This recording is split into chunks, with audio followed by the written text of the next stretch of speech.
नमस्कार दर्शकों, स्वागत आप सभी का के न्यूज पर हमारी इस खास चर्चा में। आपके साथ मैं हूं ऐश्वर्या। आज राष्ट्रीय महिला दिवस है। महिलाएं यानी कि देश की आधी आबादी, वो आधी आबादी जो घर की रसोई से लेकर के ऑफिस की बागडोर तक सब कुछ संभालती है, मगर फिर भी समान अवसरों से आज तक वंचित है।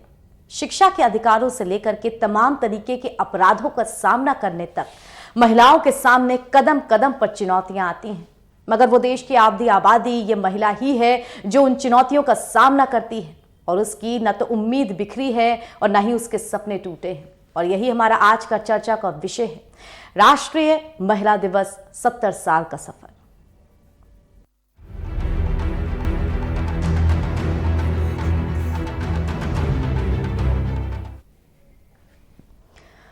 फाइटर प्लेन उड़ाने से लेकर के संसद में चर्चा करने तक महिलाएं हर जगह अपनी ताकत, अपनी बुद्धि का परिचय दे चुकी हैं, अपनी हिम्मत का परचम लहरा चुकी हैं दुनिया की तमाम पर्वत चोटियों पर। मगर फिर भी महिलाओं को आज भी समान अवसरों की तलाश है। जनसंख्या के मामले में, शिक्षा के मामले में, यानी कि वो मूलभूत चीजें जो किसी के भी बड़े होने, आगे तरक्की करने के लिए जरूरी होती हैं, उन सभी अधिकारों से महिलाएं, लड़कियां वंचित रह जाती हैं। और शुरुआत घर से ही होती है, जब कोख में ही किसी पल रहे नन्ही सी जान को मार दिया जाता है। वहां से शुरू होता है जद्दोजहद का सफर, यानी कि इस दुनिया में पहला कदम रखने का सफर। और तब से लेकर के मरने तक, यानी कि अपने शरीर छोड़ने तक, तमाम तरीके की जो लड़ाई है वो एक महिला लड़ती है, अलग अलग रूप में, चाहे वो बेटी के रूप में हो, चाहे महिला के रूप में हो, चाहे ऑफिस में काम करने वाली औरत के रूप में हो।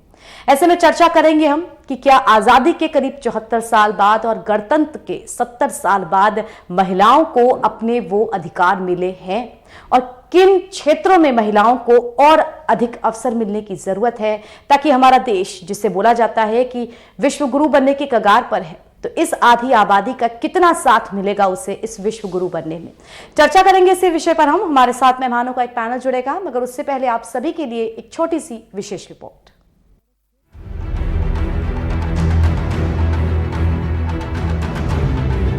हर साल हम राष्ट्रीय महिला दिवस मनाते हैं, तमाम तरह से सशक्तिकरण कार्यक्रमों को चलाते हैं, मगर फिर भी महिलाओं की स्थिति उस स्तर तक नहीं पहुंची जहां होनी चाहिए थी।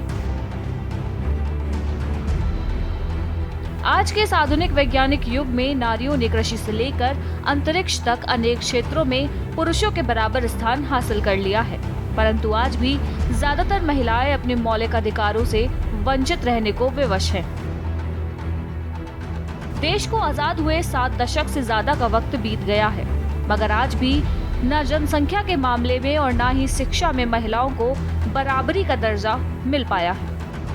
इसका उद्देश्य है महिलाओं को सशक्त करना और महिलाओं को मुद्दा जितने हैं उतने अच्छे से अच्छे इसको पब्लिक में उत्साहित किया जाए और बहनों करके, खास करके महिलाओं को जितने उत्पीड़न हो रहे हैं उस उत्पीड़न में महिलाओं को सशक्त किया जाए। देखिए, अपराध तो बहुत ही ज़्यादा बढ़ गया है और मेरे हिसाब से ये अब बढ़ता ही जा रहा है और इसमें जितना काम किया जाए वो कम है। तो जो उषा विश्वकर्मा जी अपने रेड ब्रिगेड के माध्यम से, अपने इन बाइक रैली के माध्यम से बताना चाहते हैं, दैट इज़ वंडरफुल। भारत को एक विकासशील देश कहते हैं, भविष्य में विश्व लीडर के तौर पर देखते हैं, मगर विडंबना हमारे समाज की कि दहेज, बलात्कार, भेदभाव, घरेलू हिंसा, छेड़छाड़, शोषण, मानसिक यंत्रणा, इन सब से महिलाओं को छुटकारा नहीं दिला पाते। ऐसे में आज राष्ट्रीय महिला दिवस पर जरूरत है समान अवसरों की, ताकि हमारे देश की आधी आबादी भी अपनी पूरी जिंदगी जी सके। राष्ट्रीय महिला दिवस के उपलक्ष्य में आज राजधानी लखनऊ में महिलाओं की तरफ से एक रैली आयोजित की गई, जिसमें तमाम वो बच्चियां, वो लड़कियां प्रतिभाग कर रही हैं। लगातार ये प्रयास है कि किस तरह से महिलाओं को सशक्त किया जाए, किस तरह से देश की बेटियां मजबूत हो, उसको लेकर लगातार प्रयास किए जा रहे हैं। राष्ट्रीय महिला दिवस पर आज जो रैली निकलने वाली है, इसमें महिलाओं को और लड़कियों को प्रशिक्षित किया जाएगा कैसे अपना सेल्फ डिफेंस करें और कैसे इस समाज में अपने आप अपना अधिकार प्राप्त करें। मैडम, क्या नाम है आपका? उषा विश्वकर्मा। जिस आज रैली जो निकाली जा रही है राष्ट्रीय महिला दिवस के उपलक्ष्य में, इस रैली का क्या उद्देश्य है? और इस रैली का उद्देश्य है कि आज के दिन राष्ट्रीय महिला दिवस है और हमारे लिए, समाज के लिए बड़ी दुख की बात है कि इसको हम जानते नहीं हैं। हम अंतर्राष्ट्रीय महिला दिवस को याद करते हैं, लेकिन आज जो दिन है, सरोजिनी नायडू जी का जो दिन है, इनका जन्म हुआ था।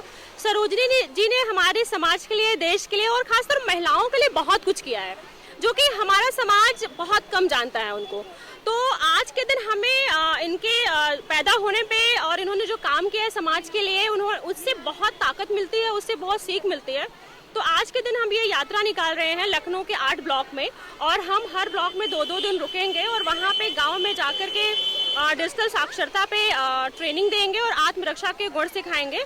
तो सरोजिनी नायडू के जन्मदिन के उपलक्ष्य में आज ये रैली निकाली जा रही है और 8 ब्लॉक में ये रैली होगी, जहाँ पर लड़कियों को, छोटी बच्चियों को प्रशिक्षित किया जाएगा कि कैसे वो खुद सेल्फ डिपेंड हो, कैसे वो सेल्फ डिफेंस करें और कैसे आज के समाज में वो अपने आप को आगे बढ़ाकर लेकर आए। कैमरामैन रियाज अहमद के साथ मैं अनिकेत तिवारी के न्यूज़।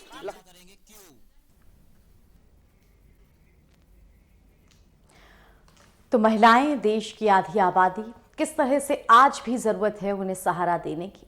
लेकिन सही मायनों में कहा जाए तो सहारा देने की जरूरत नहीं है, जरूरत है समान अवसर प्रदान कराने की।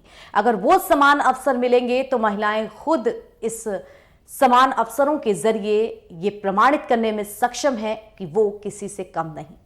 आज राष्ट्रीय महिला दिवस पर यह भी सोचने की जरूरत है कि क्या देश की आधी आबादी, उसके सहयोग के बिना कोई भी देश विकास के पथ पर आगे बढ़ सकता है या नहीं। और आज राष्ट्रीय महिला दिवस के अवसर पर यह भी सोचने की जरूरत है कि देश की आधी आबादी कैसे दहेज, बलात्कार, छेड़छाड़ की घटनाएं, शोषण, मानसिक प्रताड़ना, घरेलू हिंसा, इन सब से जूझ रही हैं। इन सब से जूझकर अगर कोई महिला आगे निकलती है और किसी ऊंची जगह पर पहुंचती है तो आप कह सकते हैं कि उसने कितना ज्यादा अपने पीछे एक आंदोलन लड़ा है खुद को यहां तक पहुंचाने के लिए। तो चर्चा करेंगे हम। हमारे साथ मेहमानों का जो पैनल जुड़ गया है, आइए उनका परिचय हम आपसे करा देते हैं। हमारे साथ पारुल भार्गव जी जुड़ी हुई हैं, सामाजिक कार्यकर्ता हैं। पारुल जी, बहुत बहुत स्वागत है आपका हमारी इस चर्चा में। हमारे साथ डॉक्टर पायल गुप्ता जी जुड़ी हुई हैं, प्रोफेसर हैं। पायल जी, बहुत बहुत स्वागत है आपका हमारी इस चर्चा में। और हमारे साथ श्वेता राज सिंह जी जुड़ी हुई हैं, एडवोकेट हैं। श्वेता जी, बहुत बहुत स्वागत आपका हमारी इस चर्चा में। शुरुआत में डॉक्टर पायल आप ही के साथ करनी चाहूंगी, क्योंकि जनसंख्या के बाद शायद जो सबसे ज्यादा मूलभूत जरूरत है जिसके जरिए हमारा देश विकसित कर सकता है और महिलाएं विकसित कर सकती हैं, वो है शिक्षा। लेकिन अफसोस इस बात का कि शिक्षा का ये मूलभूत जो अधिकार है उससे भी लड़कियों को वंचित रहना पड़ जाता है। एक रिपोर्ट के अनुसार 11 से 15 और 15 से 18 वर्ग की जो लड़कियों का एज ग्रुप होता है, यानी कि प्राइमरी के बाद जब अपर स्टडीज के लिए, उच्च शिक्षा के लिए लड़कियां आगे बढ़ती हैं तो 40% लड़कियां जो होती हैं वो स्कूल से ड्रॉप आउट हो जाती हैं। एक तो हमारे गांव में जहां पर जनसंख्या ज्यादा हद तक बसती है वहां पर स्कूलों की सुविधा काफी कम है, और दूसरी बात ये कि लड़कियों को शिक्षित करना आज भी इस मानसिकता के साथ सोचा जाता है कि इनको पढ़ाई करने की जरूरत क्या है। क्या मानती हैं आप कि ये मूलभूत वजह है? अगर इसमें बढ़ोतरी हो तो शायद जो मानसिकता है वो बदलेगी और लड़कियां आगे बढ़ सकेंगी। श्वेता, आप बिल्कुल ठीक कह रही हैं और मैं इस बात से पूरी तरह से सहमत हूँ कि जब तक महिलाओं की शिक्षा का विस्तार नहीं किया जाएगा, और विशेष रूप से जो ग्रामीण क्षेत्र की हमारी बच्चियां हैं जो शिक्षा से वंचित रह जा रही हैं, और उसके बहुत मूलभूत कारण है कि उनके स्कूल उनके आसपास नहीं है, स्कूलों का बहुत ज़्यादा दूर होना। और अक्सर ये होता है कि पेरेंट्स डरते हैं इस बात से कि अगर वो बच्ची को बहुत दूर भेजेंगे, किसी तरह की कोई दुर्घटना घटित हो जाए, उनके साथ किसी तरह की गलत घटना घटित हो जाए, इस डर से वो अपनी बच्चियों को स्कूल नहीं भेजते। और ये एक सबसे बड़ा कारण है कि जो 13 वर्ष से लेकर के 18 वर्ष तक की बच्चियां हैं जो ड्रॉप आउट की हम चर्चा कर रहे हैं, वो ड्रॉप आउट का सबसे बड़ा कारण स्कूलों का वहां पर उपलब्ध ना होना है। हालांकि आज मैं अगर बात करूं तो नई शिक्षा नीति जो हमारी आई है उसके संदर्भ में अगर हम बात करें तो गवर्नमेंट ने इस बात का विजन पूरी तरीके से रखा है कि हर जगह पर खास तौर से विशेष रूप से बच्चियों के लिए स्कूलों की उपलब्धता सुनिश्चित की जा सके, क्योंकि शिक्षा ही वो एकमात्र हथियार है जिसके द्वारा हम महिलाओं को सशक्त बना सकते हैं और समाज में उनकी भागीदारी को बढ़ा सकते हैं। तमाम तरह की हमारे समाज में जो समस्याएं आ रही हैं, चाहे वो लैंगिक भेदभाव हो, जितनी तरह का हमारे यहाँ डिस्क्रिमिनेशन हो रहा है, अगर आप एक बच्चे को शिक्षित कर देते हैं तो आने वाली जनरेशंस को हम सुधार देंगे। यहाँ पर हमें सकारात्मक सोच और बदलाव को लाना बहुत जरूरी है। अगर आप एक तरफ निगाह डाल करके देखें तो हमें कहीं ना कहीं इस बात को कहने में कोई दिक्कत नहीं होनी चाहिए कि वो महिला ही है जो इस बात को कहती है कि हमें अपने घर में पोता चाहिए। वो सास के रूप में हो सकती है और भी पुरुष भी उसके लिए बिल्कुल बराबर के भागीदार हैं। लेकिन एक महिला की सोच जब परिवर्तित हो जाएगी, वो कह देगी कि मेरे लिए पोता नहीं पोती भी उतनी ही इंपॉर्टेंट है, तो कम से कम जो भ्रूण हत्याएं हमारे देश में हो रही वो हैं रुकेगी। बिल्कुल, उस पर आपने यहाँ पर बात की सामाजिक ढांचे की। हमारे साथ पारुल भार्गव जी जुड़ी हुई हैं। पारुल जी, ये भी एक विडंबना है कि हमारा जो सामाजिक ढांचा है उसमें इतनी सारी विसंगतियां या फिर कुरीतियां कहेंगे, जिसके चलते महिलाएं आगे नहीं बढ़ पाती या महिलाएं जो हैं वो घर के दायरे में सीमित होकर के रह जाती हैं। पहली बात अगर हम ये करें कि आज भी दहेज प्रथा जैसे इन्हें आप कहेंगे विभत्स जो चीजें हैं वो हमारे समाज में हैं, जिन्हें हम हटा सकते हैं, जिन्हें अगर हम प्रण कर लें तो ये सब चीजें हट सकती हैं, लेकिन फिर भी हमारा सामाजिक ढांचा ऐसा है कि ये चीजें आज भी प्रचलित हैं। और दूसरी बात ये, जिस तरह से पायल जी ने कहा कि एक महिला है वो ही इस बात को कहती है कि मुझे पोती नहीं पोता चाहिए, तो शायद इस वजह से कि वो आर्थिक रूप से सक्षम नहीं है, वो खुद किसी पर डिपेंडेंट है। अगर वो आर्थिक रूप से सक्षम हो जाए तो शायद वो ये ना कहे। सबसे पहले एक चीज से करूंगी कि आज आपने मुझे बुलाया अपने चैनल पे, आपका बहुत बहुत धन्यवाद। पर मैं पर्सनली जो है, मैं व्यक्तिगत रूप से मैं इस दिन को नहीं मानती हूँ। ये तो जो राष्ट्रीय महिला दिवस आज मनाया जा रहा है, नेशनल वुमेन्स डे, तो आप मुझे ये बताइए कि बहुत सारे जो है लोगों के आज फोन सुबह से आते हैं, फूल बहुत लोग भेजते हैं, तो आज हमारी इज्जत करेंगे, कल वापस ऐसे ही हो जाएंगे। एक बात। दूसरी बात, आपको मैं ये जरूर बताना चाहूंगी कि ये एक ऐसा मुद्दा है जो महिला का, लड़की का मुद्दा है कि गरीब से गरीब घर से लेकर और अमीर से अमीर घर तक हिंदुस्तान के जो है ये एक ही समस्या रहती है। महिलाओं को, बच्चियों को पीछे रखो और अपने बेटों को आगे रखो। दूसरी बात सबसे बड़ी ये है कि लोगों की मानसिकता जो है हमारे समाज में, वो पुरुष हो या महिला हो, इससे कोई भी फर्क नहीं पड़ता है।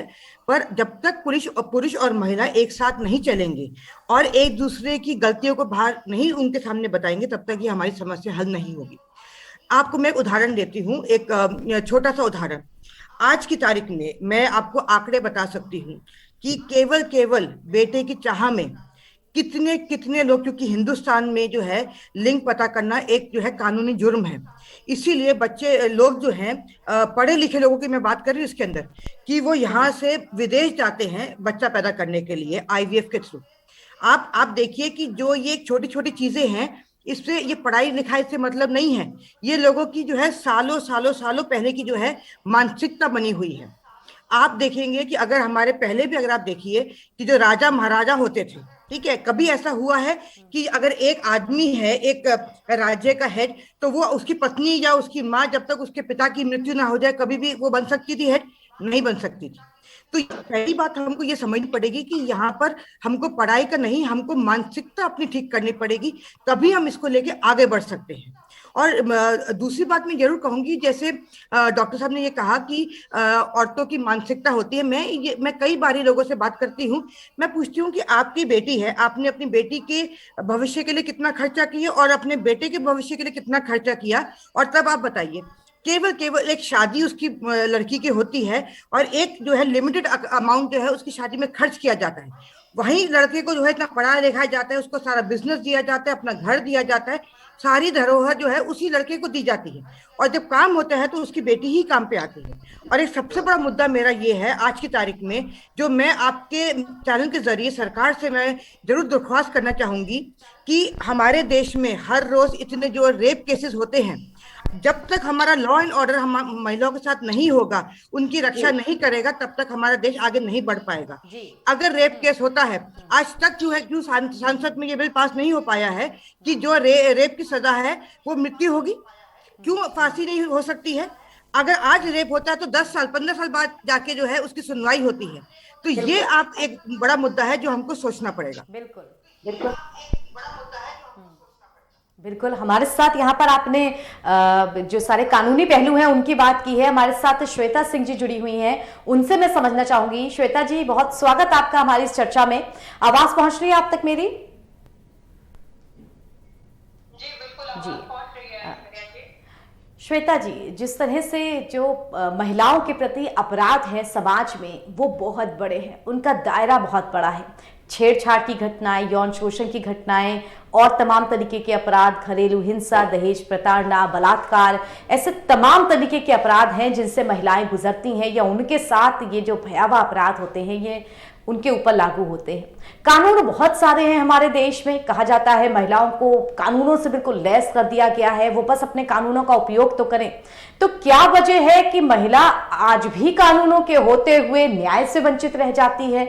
क्या शिक्षा सही तरीके से ना प्राप्त करना या शिक्षा की कमी ये एक वजह है, या फिर सामाजिक ढांचा ऐसा है ये एक वजह है? देखिए, सामाजिक ढांचा, बिल्कुल मैं मानूंगी कि हाँ, हमारे यहाँ सामाजिक ढांचा ऐसा रहा है कि हमेशा पितृवादी ही वंश आगे बढ़ा है, मातृवादी वंश कभी भी आगे नहीं बढ़ा है। किंतु आज समाज में चेंज आ रहा है। 2 सेक्शंस को यहाँ छोड़ दिया जाए। अधिवक्ता हूँ, हाईकोर्ट में वकालत करती हूँ और करणी सेना की प्रदेश संगठन महामंत्री भी हूँ उत्तर प्रदेश की। यहाँ पे अभी 2 सेक्शंस को छोड़ दिया जाए, दफा 354 और 376, जो महिला के विरुद्ध अपमानजनक अपराध हैं। बाकी इनके अलावा जितने भी अपराधों का आपने अभी जिक्र किया था, जिनका विवरण किया था आपने, इन पर्टिकुलर चाहे वो दहेज प्रथा हो, चाहे वो भ्रूण हत्या हो, इसमें कहीं ना कहीं महिलाएं ही जिम्मेदार होती हैं। 95% केसों में ये देखा गया है कि नारी ही नारी को अपमानित करती है और नारी ही नारी को नीचे लेकर के जा रही है। तो कहीं ना कहीं ये भी समाज को संदेश देने का प्रयास करती हूँ कि एक नारी नारी की शक्ति है। 10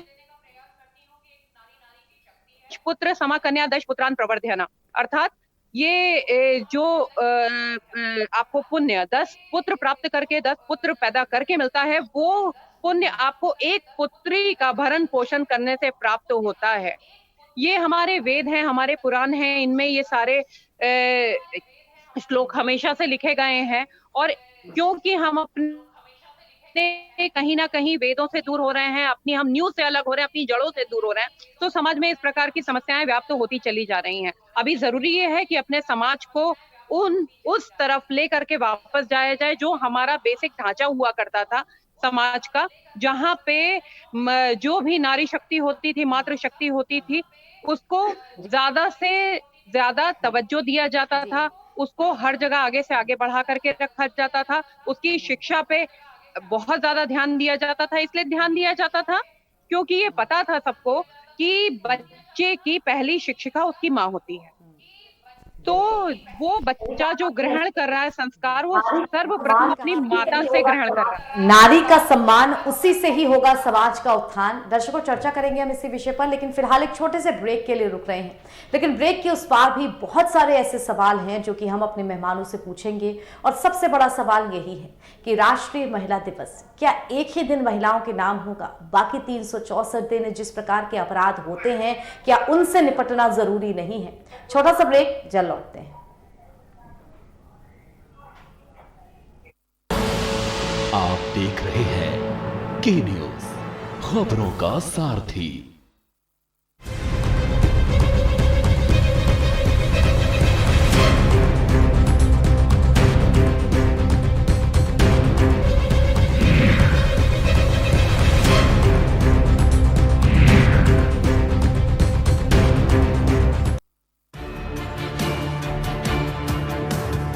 The Navy gives me confidence.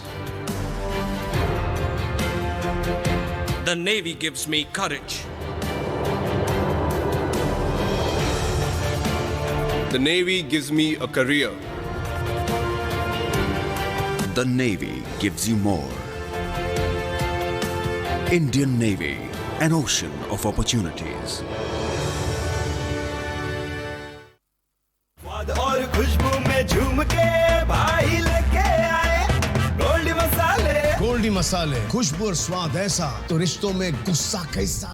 खुदी को आजमाया है तो ये अंदाज आया है, खुदी को आजमाया है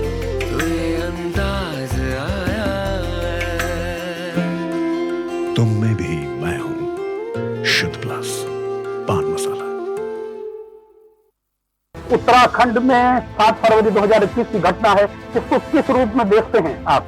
तथा कथित विकास के कार्य होते हैं, लेकिन इस तरह के विनाश नहीं होते। सड़क की चौड़ाई ज्यादा कर दी गई है, ये भी एक बड़ी वजह मानी जा रही। पहाड़ों में सड़क का अपना एक बहुत बड़ा स्थान है। विकास और समृद्धि दोनों में बड़ा अंतर है। एक तरफा होता है, समृद्धि सबको जोड़ के चलती है। चीन या अन्य देशों की हम तुलना करते हैं, ये बड़ी स्वाभाविक है। वहाँ पे एक कैरेक्टर है, कमिटमेंट है।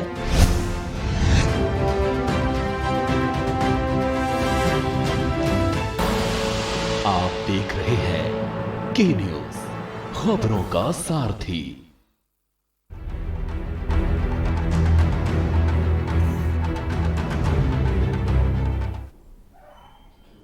ब्रेक के बाद स्वागत आप सभी का राष्ट्रीय महिला दिवस पर हमारी इस खास चर्चा सफर 70 साल का।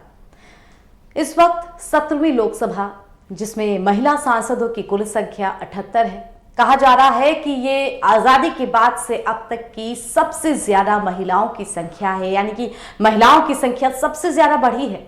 अच्छी बात है, लेकिन वृहद स्तर पे अगर तस्वीर देखी जाए तो सिर्फ 78 सांसद, यानी कि 100 का केवल 14.3%। अगर इतना कम परसेंटेज है, अगर इतना कम अनुपात है उस आधी आबादी का हमारे संसद में, तो अंदाज़ा लगाया जा सकता है कि हमारा देश जो है वो कितनी तरक्की करेगा और हमारी जो आधी आबादी है वो किस तरह से अपने अधिकारों से वंचित है। हमारे साथ मेहमानों का एक पैनल जुड़ा हुआ है। एक बार फिर से डॉक्टर पायल के पास हम आना चाहेंगे। डॉक्टर पायल, आज़ादी के बाद से अब तक कई पीढ़ियां बीत गई, हालांकि कुछ तरक्की हमने ज़रूर की है। जितना हम अपनी पुरानी जनरेशन को देखते थे उनमें शिक्षा का अभाव रहता था, उसके अनुपात में ये जो शिक्षा का प्रतिशत है ये बढ़ा है। लेकिन क्या और ज़्यादा ज़रूरत है? आप किसे मानती हैं कि शिक्षा के क्षेत्र में किस तरह का प्रोत्साहन दिया जाए ताकि महिलाओं की जो भागीदारी है वो और ज़्यादा बढ़े? श्वेता जी, मैं यहाँ पर कुछ बातों को शिक्षा का एक बहुत व्यापक संदर्भ में मैं देखना चाहूँगी। शिक्षा का तात्पर्य यहाँ पर केवल इससे नहीं है कि महिला केवल साक्षर हो जाए। हमें तैयार करना होगा अपनी बच्चियों को उनके वैचारिक स्तर पर, कि वो इस तरह की डिस्क्रिमिनेशंस को आगे ना झेलें। अगर मैं आपसे चर्चा करूँ तो आप ये देखेंगे कि बहुत सारे हमारे कामकाजी महिलाओं के जो क्षेत्र हैं वहाँ पर भी उनके साथ डिस्क्रिमिनेशन हो रहा है, भेदभाव हो रहा है, शोषण हो रहा है, उन्हें मानसिक यंत्रणाओं का शिकार होना पड़ता है। तो वहाँ पर भी हमें कार्य करने की ज़रूरत है। अगर इस दृष्टि से हम देखें तो वो महिलाएं शिक्षित हैं, लेकिन आज भी अपने अधिकारों के प्रति वो जागरूक नहीं हैं। हमें इस बात को ध्यान में रखना होगा कि इन महिलाओं को हम जागरूक करने की कोशिश करें, उन्हें उनके अधिकारों का परिचय दें, जो कानून उनके लिए बने हैं उनके प्रति अवेयरनेस को हमें जगाना होगा, जिससे ज़्यादा से ज़्यादा हम महिलाओं को शिक्षित कर सकें और वो आगे चल करके अपने समाज में परिवर्तन लाएं। एक और जो महत्वपूर्ण बात है महिलाओं के संदर्भ में, कि जब महिला शिक्षित होगी तो वो अपने घर के हर बच्चे को शिक्षित करेगी। और खास तौर से यहाँ पे सबसे बड़ी आवश्यकता है कि जो मेल चाइल्ड है उसे हमें कहीं ना कहीं मानसिक स्तर पर हमें अब तैयार करना होगा कि महिलाओं में भेदभाव को समाप्त किया जाए। जब माँ अपने बेटे को सिखाएगी कि बहन तुम्हारी बराबरी पर खड़ी है और कहीं भी घर के वातावरण में उसे कोई भेदभाव दिखाया देखने को नहीं मिलेगा, तब हम कहीं पर उस समानता की बात कर पाएंगे और आने वाली पीढ़ियों में हम ये उम्मीद कर पाएंगे कि वास्तव में सही मायनों में महिला को स्वावलंबी बनाया जा रहा है। आर्थिक स्तर पर अगर आप देखें, बहुत सारी सैलरी महिलाओं को मिलती है। घर जाने के बाद अक्सर आप इन आंकड़ों को जुटा करके देख लीजिए कितनी महिलाओं के पास ये अधिकार सुरक्षित है कि वो अपनी मर्जी से अपनी सैलरी को खर्च कर सकती हैं। उस पर भी एक पुरुष का वर्चस्व है। हमें आर्थिक रूप से महिलाओं को स्वतंत्र बनाना होगा और कैसे वो अपने अधिकारों का प्रयोग करें। आय और संपत्ति के कानून भी हमारे देश में आ चुके हैं, लेकिन कितना परिवर्तन आया है ये बात मैं जरूर कहूंगी कि हाँ, कानूनों का आना एक सुखद समाचार है, लेकिन ये परिवर्तन धीरे धीरे समाज में हमें लाने होंगे, है ना। और हमें बहुत ज्यादा जरूरत है। बिल्कुल। हमारे साथ यहाँ पारुल जी जुड़ी हुई हैं। पारुल जी, आप गांव में भी जाती हैं, आप वहाँ पे जहाँ लड़कियों को शिक्षा प्राप्त नहीं हो सकती है, बहुत ज़्यादा अभाव है, वहाँ भी उन बच्चियों के साथ मिलती हैं। क्या आप कमियां देखती हैं कि हमारा जो ग्रामीण परिप्रेक्ष्य है उसमें क्या कमियां हैं और जो शहरी परिप्रेक्ष्य है उसमें क्या कमियां हैं? सच है कि हमारे जो गांव है, हमारा ग्रामीण जो एरिया है, वहाँ पर सच में जो है बच्चियों के स्कूल जाने के लिए जो है थोड़ी सुविधाएं कम हैं। वो कारण ये है कि इसमें कोई दो राय नहीं है कि उन बच्चों के पास साइकिल नहीं है या कोई वाहन नहीं है, तो पढ़ाई के लिए उनको जो दूर जाना पड़ता है तो पैदल ही जाना पड़ता है। और पैदल जाने के लिए कई बार शाम हो जाती है, अंधेरा हो जाता है, जिसकी वजह से खतरा बढ़ता है। और माँ बाप जो है इस वजह से सोचते हैं कि नहीं, तुम घर पे ही रहो, तुमने जितना पढ़ लिया उतना काफी है। दूसरी बात मैं जरूर कहूंगी कि आज की तारीख में मैंने जो है पिछले साल एक नारी शक्ति के नाम से हमने किया था, जो सेल्फ डिफेंस हम लोग जो है अपनी बच्चों को सिखा रहे थे। और उन बच्चों को हमने एक छोटे छोटे पैकेट्स बना के दिए थे, जिसमें सिंपल चीजें थी, जैसे लाल मिर्ची पाउडर, काली मिर्च का पाउडर, और एक सीटी है, एक टॉर्च है, ये छोटी छोटी चीजें। इसके अलावा ये तो हम बात कर रहे हैं ग्रामीण जगहों की। आज आपके पैनल में हम चारों महिलाएं जो हैं, हम उस वर्ग को बिलोंग करती हैं जहां से हमको अपने घर से निकल के बाहर काम करने जाना पड़ता है। मैं पढ़ी लिखी हूँ, मेरी जो है पढ़ाई विदेश में भी हुई है, और इस मुकाम पे पहुंचने के बाद मैं सोशल एक्टिविस्ट हूँ। मैं भारतीय किसान मंच की, मैं विमेंस विंग की नेशनल प्रेसिडेंट हूँ। आज भी आप यकीन मानिए, जब मैं जाती हूँ तो ज्यादा से ज्यादा मुझे पुरुष ये कहते हैं कि आप बहुत नसीब वाली हैं कि आपके पति ने आपको परमिशन दे दी है बाहर जाके काम करने की। तो ये मुझे लगता है कि जो पति पत्नी होते हैं, भले वो हम पढ़े लिखे लोगों के हों या हम जो है गांव के लोगों की बात कर रहे हैं, अगर हम समानता की बात करते हैं तो विचारों की समानता होनी चाहिए, ठीक है, शरीरों की समानता नहीं होनी चाहिए। तो मेरे पास कोई जवाब नहीं होता, मैं हंसकर उसको खाली मैं उनको प्रणाम कर देती हूँ। और दूसरी बात मैं ये जरूर देखती हूँ कि गांव में मुझे एक फर्क जो अब लगने लगा है, वो ये है कि कहीं ना कहीं जो एक महिला है जो अब माँ बन चुकी है, उसकी आवाज धीमे धीमे बुलंद हो रही है। जो उसके साथ बीता है, वो नहीं चाहती कि उसकी बेटी के साथ भी आगे यही बीता जाए। आज की तारीख में पुरुष जो हैं या उनके घर की जो बड़ी बुजुर्ग औरतें हैं, वो आज भी तारीख में ये बोलती हैं कि 12 से 14-15 साल की लड़कियों की शादी कर दी जाए। पर आज की तारीख में उन माओं में बहुत शक्ति आ गई है कि वो अपनी बेटियों का बचाव कर सके, और वो पूरे के पूरे जो है परिवार के सामने अकेली खड़ी हो जाती हैं कि कुछ भी हो जाएगा, वो अपनी बेटियों की जिंदगी बर्बाद नहीं होने देंगी। बिल्कुल। तो यहाँ पर बहुत ही ज़्यादा ज़रूरत है कि जो महिलाएं हैं उनको समान अवसर मिले। हालांकि ये जो विषय है ये बहुत विस्तृत है, लेकिन समय हमारे पास बहुत कम है। बहुत धन्यवाद पारुल जी हमारे साथ जुड़ने के लिए आपका। श्वेता जी आपका भी बहुत धन्यवाद हमारे साथ जुड़ने के लिए। आपका भी पायल जी बहुत धन्यवाद हमारे साथ जुड़ने के लिए। कोमल है कमजोर नहीं तू, शक्ति का नाम ही नारी है, जग को जीवन देने वाली मौत भी तुझसे हारी है। देश की आधी आबादी अपने अधिकारों से वंचित जरूर है, लेकिन उसके सपने टूटे नहीं हैं और अपने उन्हीं सपनों के बल पर वो आगे बढ़ रही है और धीरे धीरे ही सही अपने उस मुकाम को प्राप्त कर रही है। दर्शकों, आज राष्ट्रीय महिला दिवस पर विशेष इस चर्चा में फिलहाल के लिए इतना ही। दीजिए इजाजत। देश दुनिया की तमाम खबरों के लिए बने रहिए के न्यूज़ के साथ।